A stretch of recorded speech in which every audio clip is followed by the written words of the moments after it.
Okay, then question two.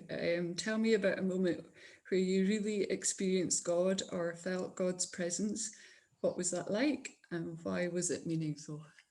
I kind of struggled with that question a bit because I guess I've kind of got quite an intellectual approach to my faith. So I don't feel God's presence in lots of kind of deep spiritual ways or anything like that. I know He's there, and I can feel it in that sense. But a kind of moment where there's that kind of clarity that comes across. I'm quite envious of people for that kind of thing. But it's not something which I tend to experience. I think, obviously, because I'm a musician, that tends to be the place I get most spiritual.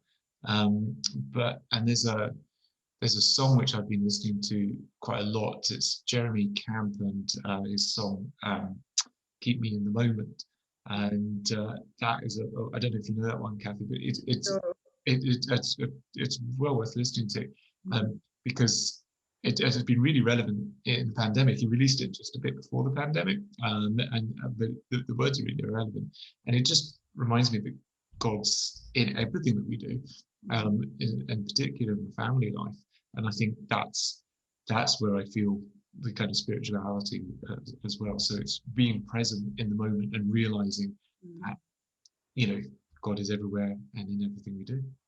yeah. What about you? Yeah, well, I've been a Christian a long time, over 40 years. And in that time, I've yeah, experienced God talking to me through the Bible, through Bible studies, teaching at church. And yeah, but one memorable occasion was a long time ago, before there was a paid youth worker at the West Church. And Ian and I used to help out running the youth group, it was called, and it met on a Sunday. And so this particular Sunday night, it was invite a friend, and we'd arranged games for the young people to play. And during one of those games, which was a wee bit rough, one of the boys, a friend who'd been invited, broke his arm. Oh, my goodness. And it was horrible for that child who'd broken his arm, but actually for everybody it was a wee bit traumatic. And his parents were brilliant. You know, they just said, "Oh, accidents happen, it's fine," and they didn't blame Ian or I or the church or anything. But then we were due to take the youth group to Ardanaig, which is an outdoor centre on Loch Tay.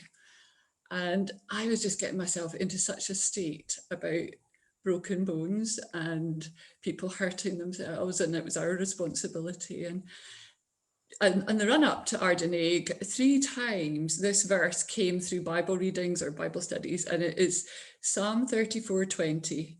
God protects all his bones, not one of them will be broken. So 3 times I had that verse. And that was pretty clear that God was going to protect us. But I got to Ardanaig and I was still worried. And that first night, in the night, I had a very vivid dream of a figure in white saying to me, "God is the God of the universe and everything's going to be all right." And more or less Wow. telling me off, not to worry, kind of Yeah. thing. And I woke up after that dream and I just knew God was reassuring me, and just his care that I was worried, but really I shouldn't be worried. And the rest of the weekend went fine, of course, and nobody broke any bones. But that was one of the more memorable ones. I don't often have dreams where I've got people in white talking to me, but I agree that God in everyday life is that's important, and just living in reference to him, and yeah, having him there is really, really important.